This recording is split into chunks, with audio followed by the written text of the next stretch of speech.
Buenas tardes, apreciables amigos.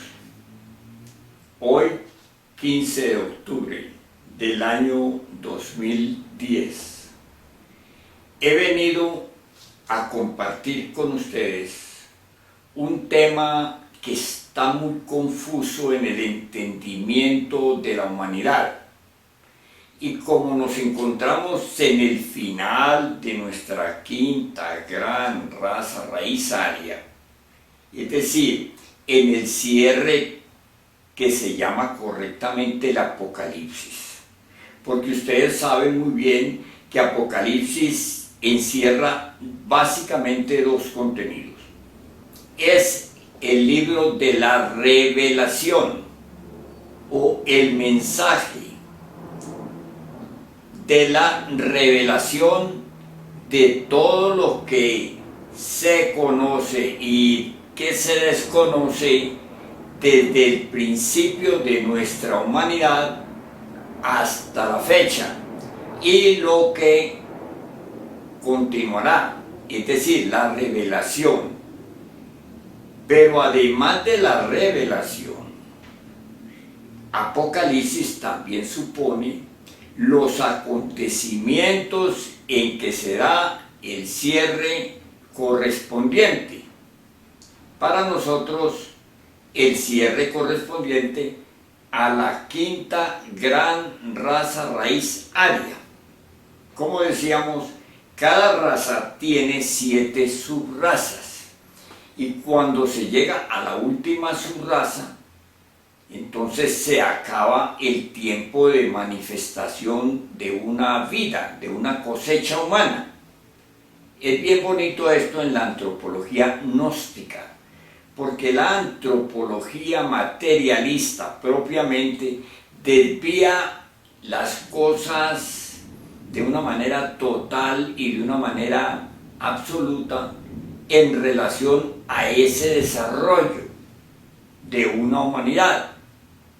La manifestación de una humanidad, o mejor, para la manifestación de una humanidad, todo el ambiente del sistema de ello se prepara, la tierra se prepara, porque nosotros vamos a desenvolvernos como una criatura en el vientre, nos vamos a desenvolver en el vientre de nuestra madre tierra, del planeta Tierra, de este planeta donde a nosotros se nos ha albergado y se nos ha permitido existir, con la posibilidad de desarrollar aquí al hombre psicológico, de desarrollar aquí el microcosmos hombre. Pero como decía, al desviarse toda la cultura, todo el desarrollo, hemos caído en la entropía, hemos caído en una degeneración, hemos perdido la oportunidad de dar el paso siguiente, de integrar al hombre terrenal y pasar al hombre celestial, porque es tan grande la confusión que se nos dio, digamos, a partir del cristianismo, de que será la cultura occidental de nosotros saturada terrible y espantosamente por la cultura occidental, o sea, por la cultura de la Iglesia católica, apostólica y romana, porque esta iglesia desfiguró, desvió, como digamos, adulteró y presentó unos esquemas más bien de comedia, unos esquemas, digamos, de protagonismo, unos esquemas de, digamos, de idolatría y una culturización antropomórfica de desarrollos que son puramente, digamos, del alma o de manifestaciones del alma.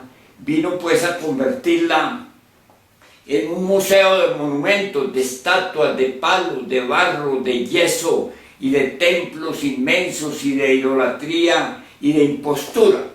Y se estableció esta cultura que para bien o para mal nos tocó a nosotros traer o encarnar, porque la tenemos hasta en la médula de los huesos, esa cultura, hasta nuestros días finales en los cuales nos encontramos. Y es así como no podemos nosotros distinguir correctamente un acontecimiento fundamental en el desarrollo propuesto de la creación. Porque si en nosotros hay una luz,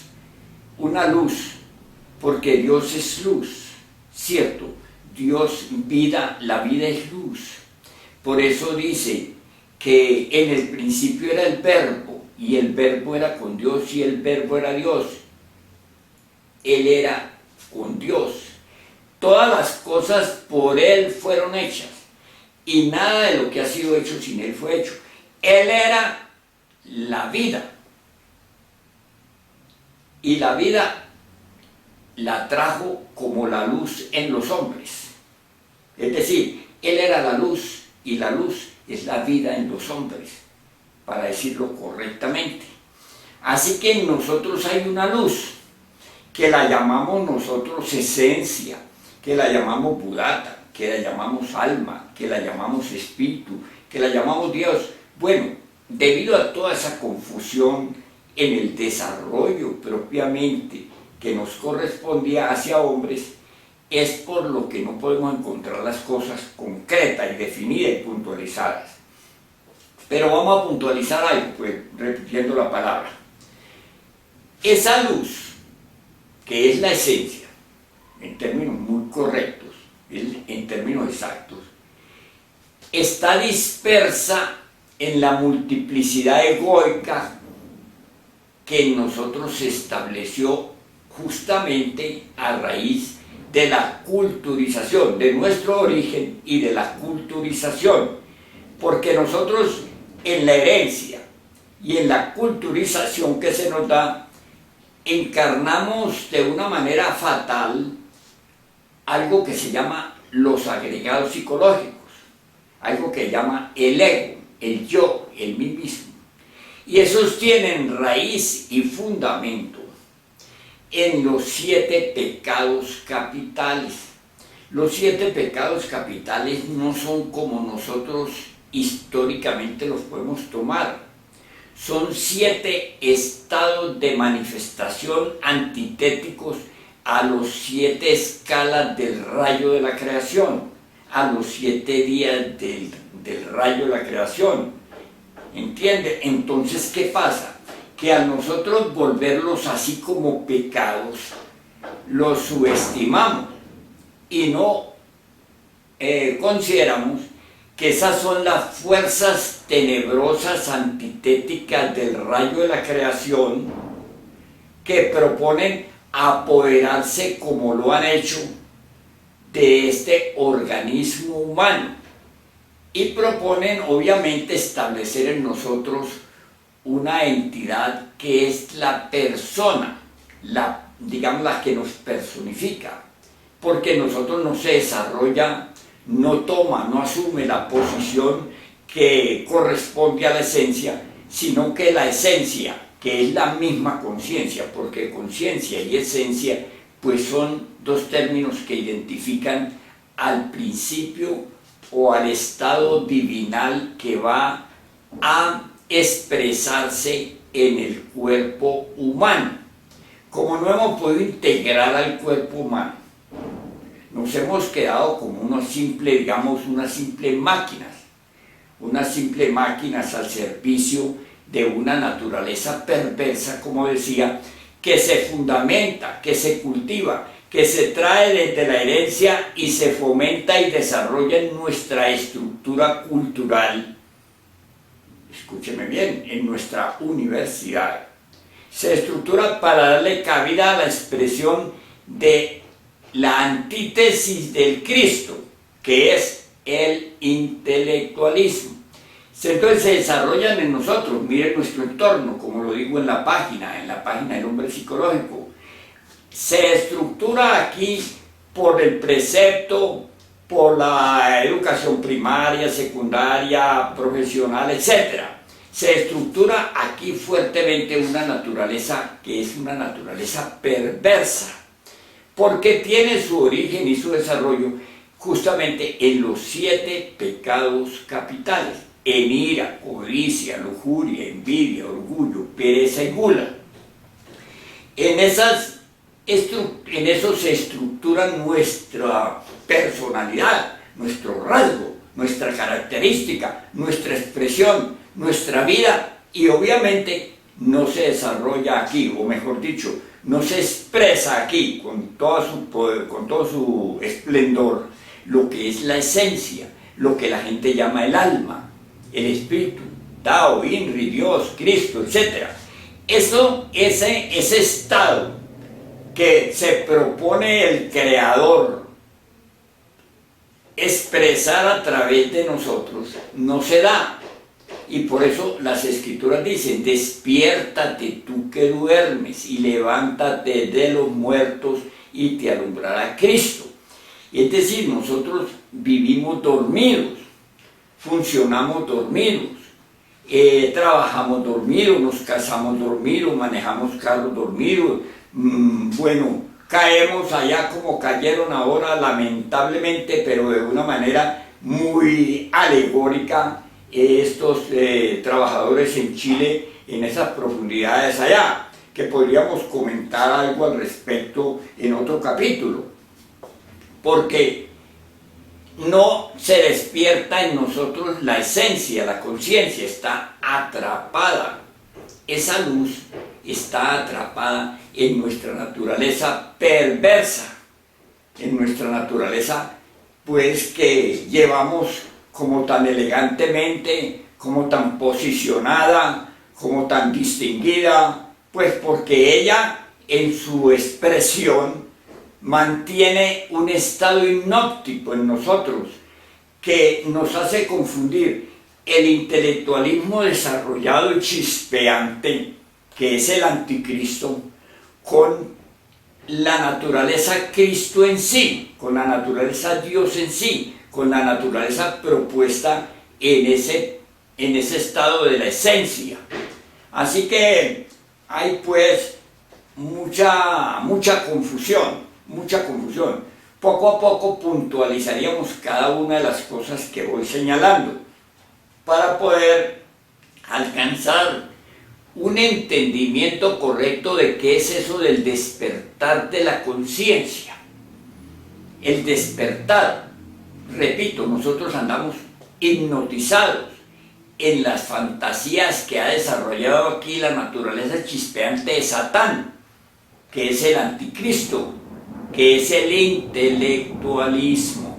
Reitero y repito y enfatizo: el estado intelectual es la fuerza anticristo. Es una fuerza, no es una persona, ni el Oriente, ni el Occidente, ni de la China, ni de Sudamérica, no.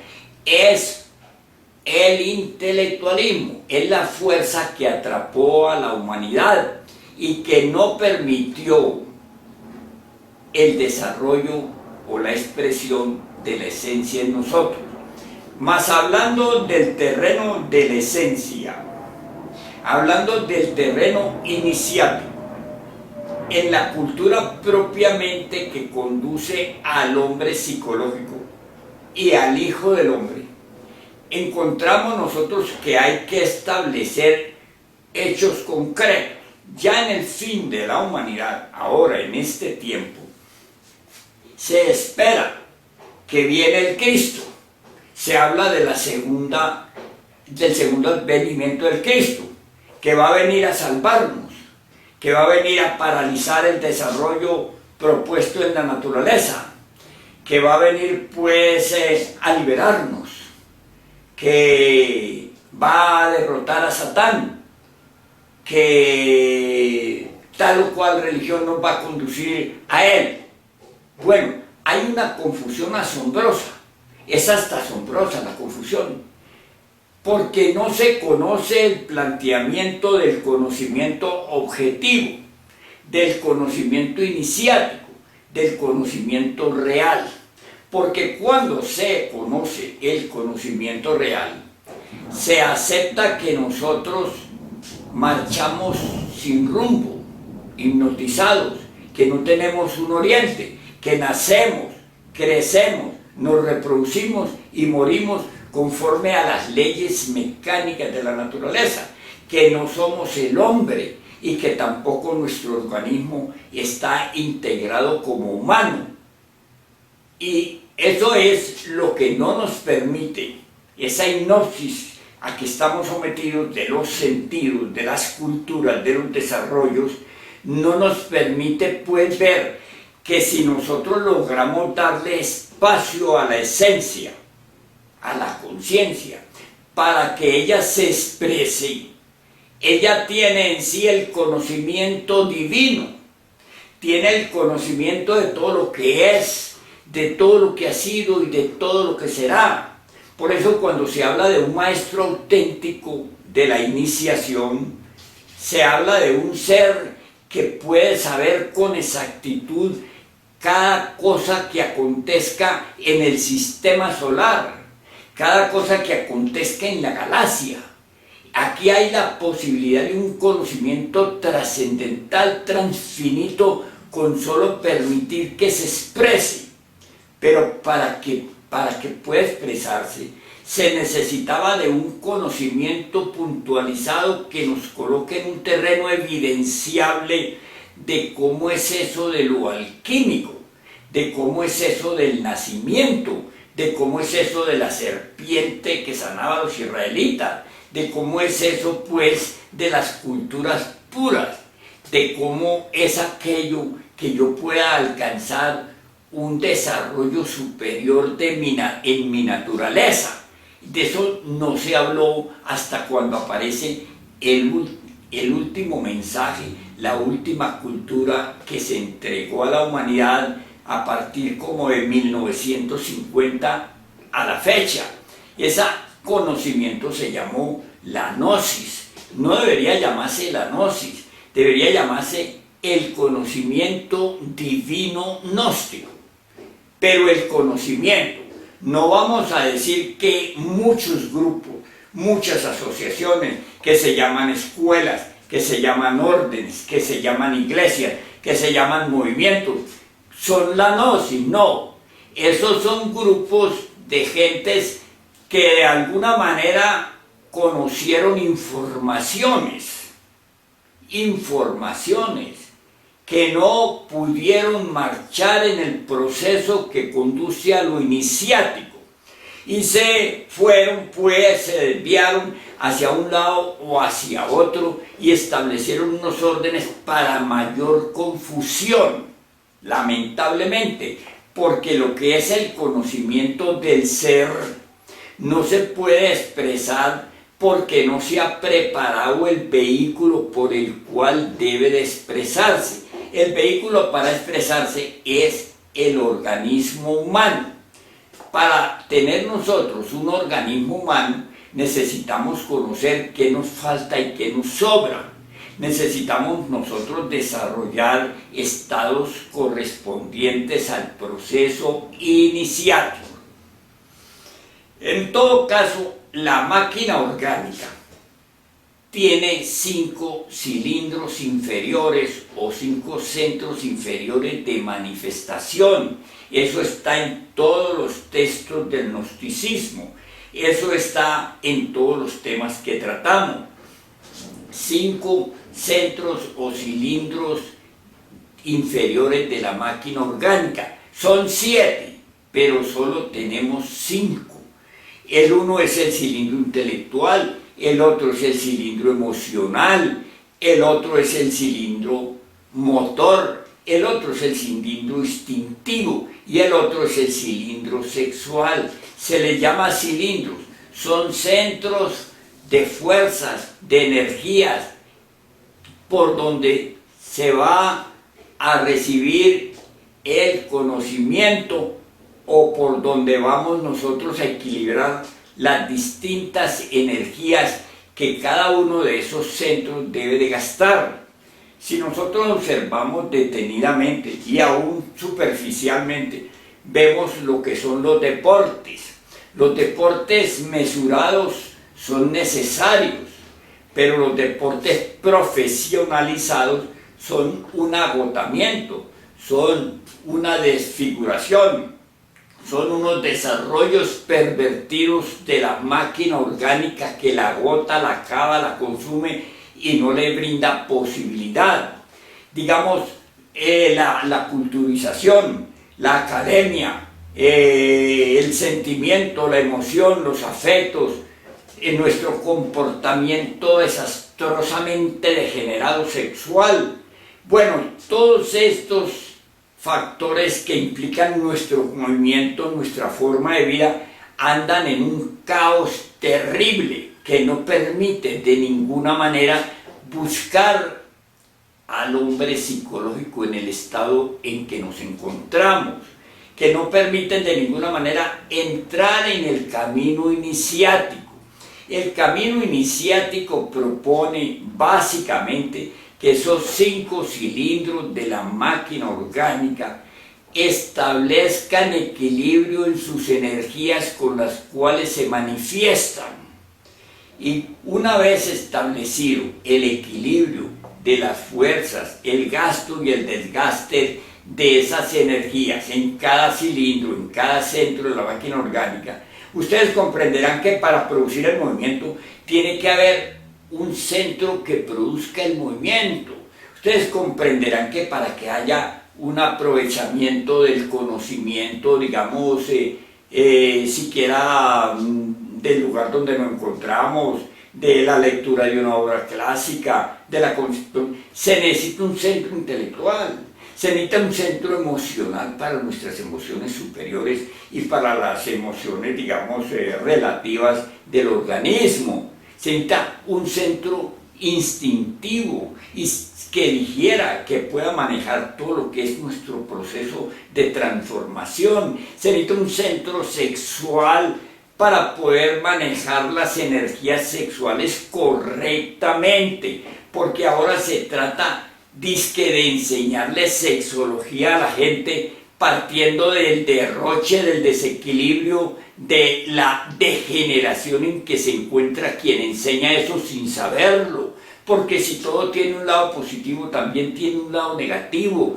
y lo cual podemos perfectamente distinguir por el resultado, por los frutos. Lo que cuenta es el resultado, la obra. Así que si nosotros no podemos equilibrar esos 5 cilindros de la máquina orgánica, no podemos de ninguna manera partir hacia el trabajo con las distintas energías que cada centro de esos tiene. Por ejemplo, el sexo sexual, el centro sexual, el cilindro sexual. El cilindro sexual produce y tiene la energía más fina que produce todo el organismo. De esa energía se toman las otras energías, porque la única energía que produce la vida es la energía sexual. La vida solo se produce a través de la energía sexual. Esa energía sexual es la expresión del tercer logos, esa energía es la que se llama del Espíritu Santo. Por eso se dice por ahí como burlonamente o como jocosamente, este nació por obra y gracia del Espíritu Santo. Pues así es cuando se nace por obra y gracia del Espíritu Santo. Bueno, para no desviarnos, si en ese centro no se establece la energía correspondiente, no se puede procesar los distintos factores, los distintos hidrógenos, los distintos mercurios que van a darnos a nosotros la energía. Y esa energía no se podrá, por tanto, como no se tiene, no se puede procesar para que se dé el fuego. Ustedes ven una lámpara de estas. Si una lámpara de estas no se unen ahí de una manera equilibrada, las 3 fuerzas, positivo, negativo y neutro, se produce un desarrollo que destruye, que quema, que daña, ¿verdad? pero si esas energías se producen en un medio equilibrado y perfecto, dan luz, dan sonido, dan vida, ¿verdad? Pues también en nosotros cuando se puede producir la energía, el alma metálica del esperma, cuando se puede producir aquello, se puede también continuar hacia la iniciación, hacia el despertar de la Kundalini, hacia el despertar del fuego sagrado, que es lo que se enseña en el proceso iniciático, que es lo que permaneció oculto toda la existencia hasta este último momento final de la humanidad, en que es necesario que todo el mundo conozca el secreto para que alguien tenga alguna posibilidad. Bueno, estoy andando de una manera rápida, ligera, no puntualizada en sí, para poder llegar a un lugar.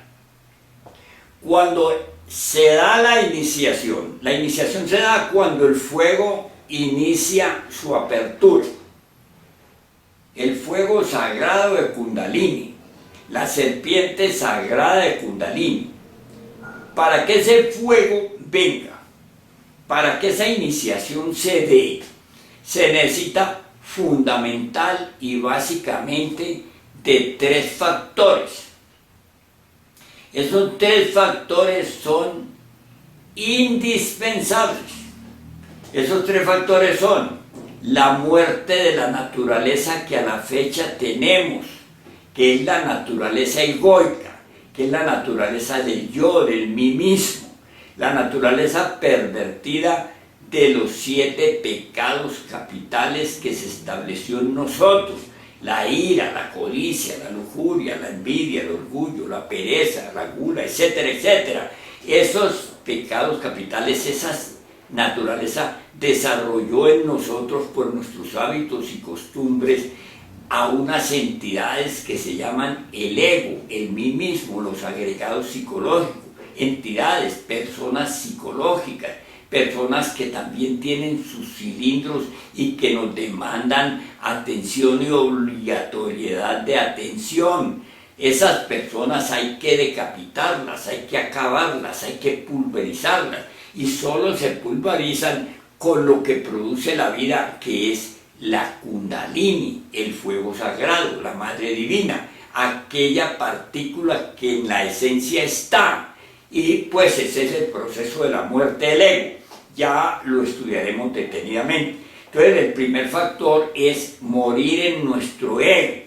¿Para qué? Para poder cambiar nuestra forma de pensar y nuestra forma de sentir y nuestra forma de actuar. El segundo factor es el nacimiento de que habla Jesús a Nicodemo en San Juan 3. De cierto, te digo que si no nacieres de nuevo no entrarás al reino de Dios.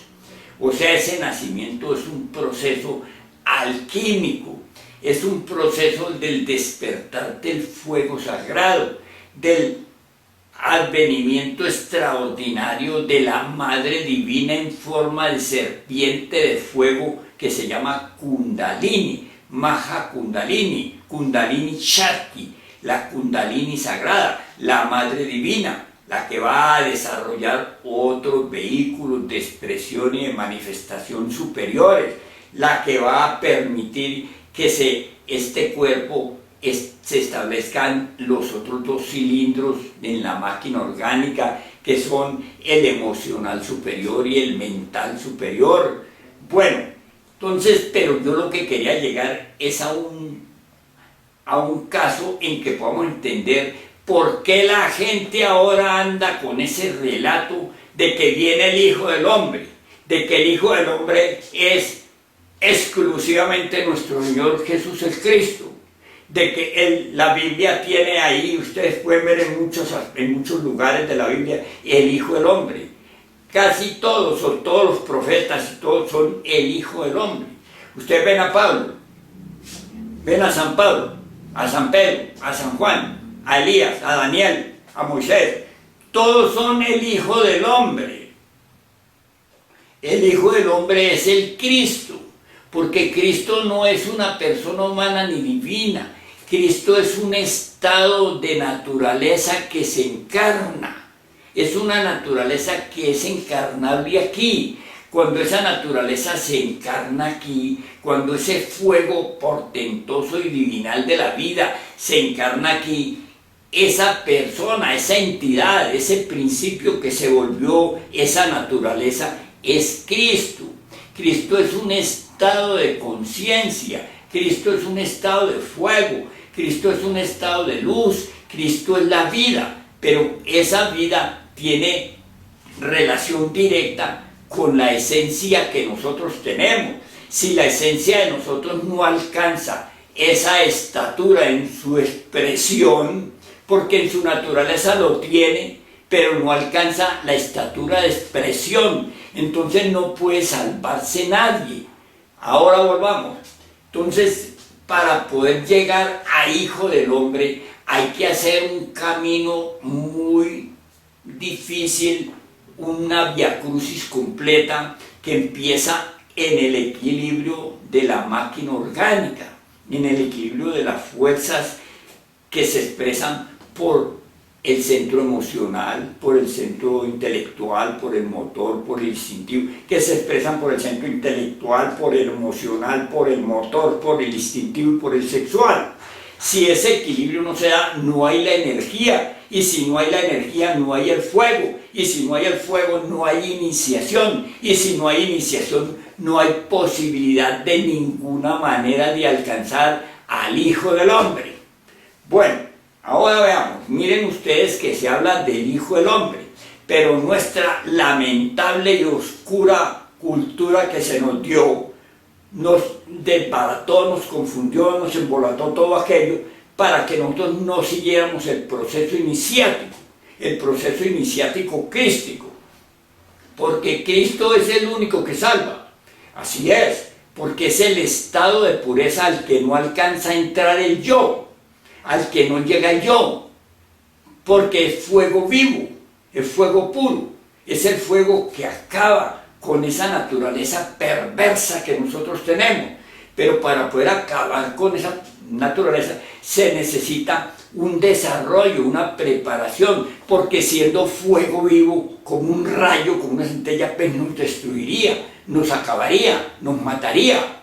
Obviamente Dios no mata, uno se mata, uno se quita la vida, uno se aniquila, es en la perversidad. La perversidad es la muerte, es el dolor, es el flagelo, es la muerte segunda, es todo aquello, es decir, una cultura pero completa, integral y que no se puede dar en un tema. No, hay que partir, hay que ir despacio, porque el camino que se pisa está minado, muy espinoso, es vía 1. Así que vamos a puntualizar concretamente el Hijo del Hombre, pero así a grandes niveles, ¿cierto? Entonces, cuando se da el fuego iniciático, cuando se da el fuego Kundalini, se entra en lo que se llama a la iniciación. Antes no hay entrada de iniciación. Hay payasos por montones, hay impostores por montones. Yo los veo clamando, pidiendo, con qué devoción, muchas veces hasta en buena fe, pero en la mayoría de los casos son impostores que claman, que reclaman, que hacen prodigios, que hacen esto, que hacen lo otro, que ellos conocen de los ángeles, conocen de los arcángeles, conocen de los serafines, conocen de las potestades. Esa gente nunca han pisado el quicio de la puerta de la iniciación, nunca, ni jamás.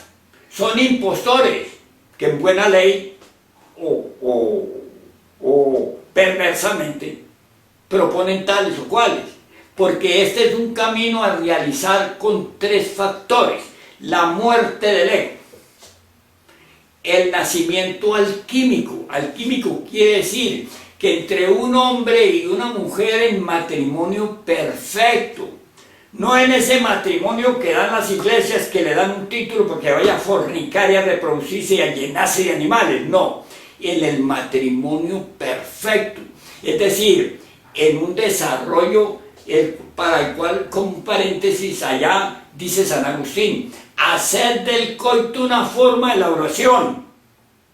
Pero bueno, volvamos acá. Entonces ese matrimonio perfecto está constituido por un hombre y una mujer. Porque ahora hay que aclarar mucho eso de un hombre y una mujer. Porque ya existe el matrimonio entre perversos, pervertidos, degenerados y podridos, que son los homosexuales y las lesbianas. Esos son degenerados y podridos. No se pueden culpar, pero hay que aislarlos, porque contaminan, enferman, destruyen.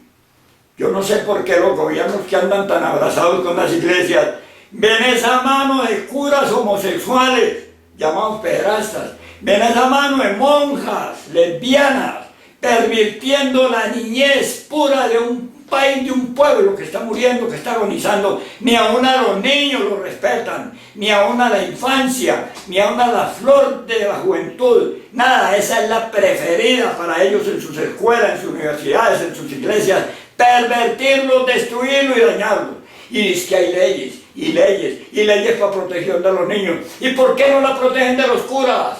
¿Y por qué no la protegen de las monjas? ¿Y por qué no la protegen de esa perversidad de las iglesias, de las escuelas y de las universidades, que están regentadas y regidas por ese podridero? ¿Por qué no les hablan? ¿Por qué lo ven? Están en todos los noticieros, en todos los medios, demostrado, aclarado, dicho, que son perversos y degenerados, ellos, todos. Tal vez haya una excepción. Tal vez haya una excepción, pero el resto son podridos, son semilla podrida, semilla degenerada, son sangre perversa. Bueno, pero contra eso no hay nada. Son el obispo, son el cura, son el papa, son el pontífice, son el profesor, son unos degenerados. Deberían estar en las cárceles, amarrados por perversos, porque destruyen la flora innata de la humanidad.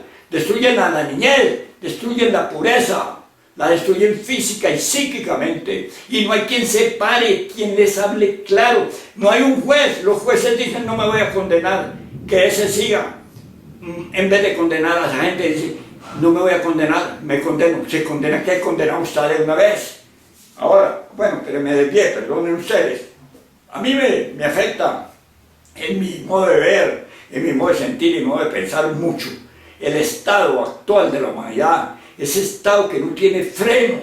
Es decir, no se podría decir, claro que la drogadicción es un estado de la generación actual, pero la perversidad de estos pederastas, de estas iglesias, de estos, digamos, profesores, de estos mentores, de esto, no, eso no tiene límite, eso no tiene cabida, eso no tiene explicación. Y los gobiernos arrodillados, o es que son parte, o qué es lo que pasa, o es que las autoridades no son autoridades, como es la cosa, o son autoridades para unas cosas y para otras no. Hombre, eso no está ahí, eso está fuera de lugar. Afortunadamente, estamos en el cierre de esta humanidad perversa y degenerada. Estamos en el último momento. Para el año 2043 es imposible cualquier tipo de vida en la tierra, gracias a Dios. Gracias a Dios. A ver si baja a los infiernos esta podredumbre que atajó hasta el planeta para que tuviera sus desarrollos. Es algo criminal, espantoso. No, yo no quiero desbocarme en esto, no. Mejor, volvamos sobre el terreno, porque yo me desvío en este sentimiento, en este estado de conmoción, de ver cómo no actúan las autoridades, de ver cómo no actúan, de ver cómo nos frenan, cómo nos cierran, cómo nos clausuran, cómo nos retiran, cómo nos quitan, cómo nos prohíben la intervención de esos elementos y de esas organizaciones que los encubren en la educación, en el precepto, en la cultura de la humanidad. Son una podredumbre. Bueno, mis amigos, decíamos que los tres factores son la muerte, son el nacimiento alquímico. que se produce entre un hombre y una mujer que conozcan los principios siquiera del proceso de la castidad, que conozcan el proceso, digamos, de la transmutación de las energías creadoras en fuego. Mire que se habla el proceso de la transmutación de las energías creadoras. Se trata de extraer de esas energías, pues, su parte que se llama el alma metálica de la alquimia, y con esa alma metálica de la alquimia poder producir el fuego, y con ese fuego empezar el desarrollo del hombre psicológico, del hombre real, del hombre verdadero, para que ese aquí se exprese y haya paz y armonía en toda la naturaleza. El hombre psicológico es el proceso que conduce al Hijo del Hombre, porque miren ustedes, primero hay que llegar a hombre, y de ese hombre nacer el Hijo del Hombre. No se trata de que sea un cuerpo tal o cual, se trata de desarrollos energéticos de los principios que conducen al religare. Bueno, y el tercer factor es el sacrificio por la humanidad. ¿Qué es sacrificio? Sacrificio es todo. No hay algo que no esté sometido a la transformación. No hay algo, todo es transformación. Todo. Ese es un tema bien bonito. Y lo que se transforma, obviamente, supone como base el sacrificio. El sacrificio de lo que se transforma en lo otro. Si es hacia la digestión, se transforma el alimento en energía, se transforma en proteínas, en vitaminas, en sangre, en vida, en nervios, en músculos, etc. Si es, pues, digamos, el petróleo, se transforma en energía, ¿ve? Todo es transformación, todo en la naturaleza es transformación, una semilla es transformación, esto se vuelve un árbol, ese árbol se vuelve un fruto, ese fruto alimenta a otro, todo es transformación.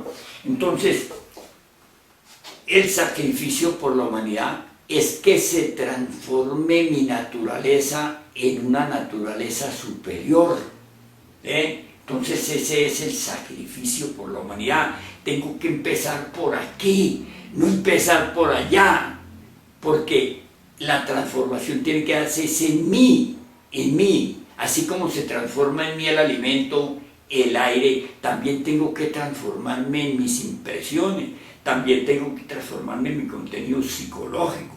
Bueno, esos son los tres factores: muerte, nacimiento y sacrificio por la humanidad.